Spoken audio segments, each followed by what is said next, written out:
1/2 spoon ഉപ്പും കൂടെ ചേർക്കണം.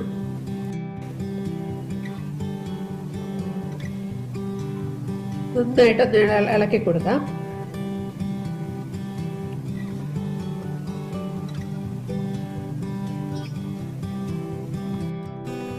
കട്ട് ചെയ്ത് വെച്ചിരിക്കുന്ന മല്ലിയില ഇതിലേക്ക് ചേർത്തിരിക്കുകയാണ്. ഇപ്പോൾ നന്നായിട്ട് തിളച്ചു വരികയാണ്. നന്നായിട്ട് തിളച്ചതിന് ശേഷം നമ്മൾ ഫ്ലെയിം ഒന്ന് കുറച്ചിട്ട് 2 മിനിറ്റ് ഒന്ന് അടച്ചു വെക്കണം. അടിക്ക് പിടിക്കും, അതുകൊണ്ട് ഇടയ്ക്കിടെ ഇളക്കണം. ഇപ്പോൾ നമ്മളുടെ കറി റെഡി ആയിരിക്കുകയാണ്. ഉപ്പൊക്കെ കറക്റ്റ് ആണോ എന്ന് നോക്കണം. ചോറിനും ചപ്പാത്തിക്കും ഒക്കെ കഴിക്കാൻ പറ്റിയ ഒരു നല്ലൊരു കറിയാണ്. പക്ഷെ ഇതിന് പെർഫെക്റ്റ് ആയിട്ടുള്ള കോമ്പിനേഷൻ ജീര റൈസ് ആണ്.